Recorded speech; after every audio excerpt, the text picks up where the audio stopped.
The Bible is an important book for our life, but it's really long. Yeah, it's a collection of many books written over a long period of time, but altogether they tell one unified story. So, what's the story of the Bible? Well, it begins by introducing us to a beautiful mind, the author of all reality, a being called God, and he has the power to take the dark chaos of the uncreated world and bring about order and beauty and a garden full of life. And to crown this accomplishment, God appoints these creatures called humanity, or in Hebrew, Adam, and they are made as God's image, which means that they are commissioned to rule this beautiful world on God's behalf by harnessing all of its potential and creating even more beauty and order. This is a story about humans using their power to do meaningful life giving work. But the question is how? Humanity now faces a choice that's represented by a fruit tree. So, humans could partner with God and find freedom by trusting in His knowledge of good and evil. They could seize power and define good and evil on their own, which God wants will kill them. And they hear the voice of a dark, mysterious creature that tells them the choice is simple: take the fruit. It will give you power and freedom to rule the world on your own terms. And so they seize this knowledge, and as a result, they become suspicious and self protective. It leads to fractured relationships, violent power grabs, and ultimately a whole civilization, Babylon, that has redefined evil as good. And so God scatters this corrupted human project. And here the story of the Bible takes an important turn. We zoom into the story of a man and a woman who come out of Babylon, Abraham and Sarah. Yeah, God promises that from them will come a new people, a nation that has another chance to make the right choice. And if they succeed, it will open up this new way forward for the rest of the humanity. And this is why the rest of the Bible story is about this family. And it does not go well. Despite God's personal guidance, Abraham's family gives in it to some temptation, redefine good and evil on their own terms apart from God. Even when their best people were in charge, rulers who loved God's guidance and had divine wisdom, even they gave in.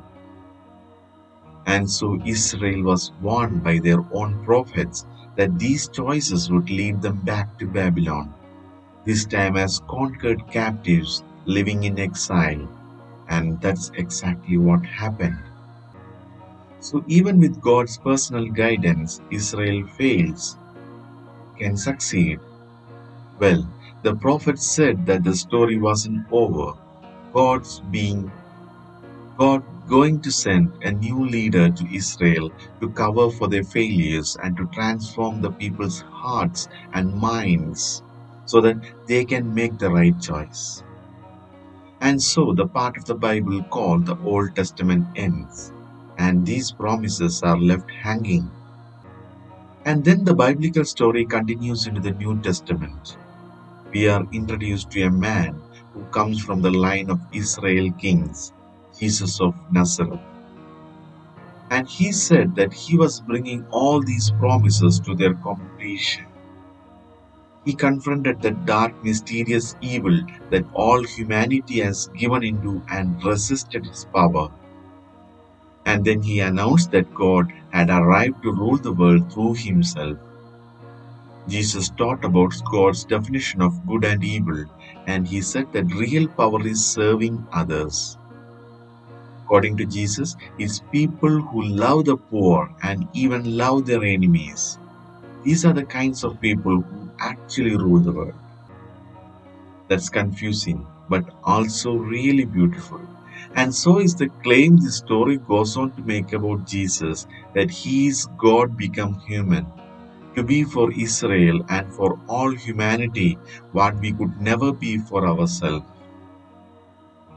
He came to take the consequences of our evil into himself, and his sacrificial love proved more powerful than evil, than even death itself. So now humanity is presented with a new choice, represented by a new tree. Stick with the old way of being human or venture into this new way. And in the story, those who choose the way of Jesus find themselves energized by God's own power. People who know that they are loved and forgiven by God can become people who love and forgive others in return. The Jesus movement quickly spread throughout the world, forming these new communities of people who follow the way of Jesus. But they faced problems. There are persecution from the outside by people in power, and inside there was confusion, even compromise. Because following Jesus is really hard. And so the movement's leaders, called apostles, they wrote letters to comfort and to challenge these communities to stay faithful to the difficult way of Jesus.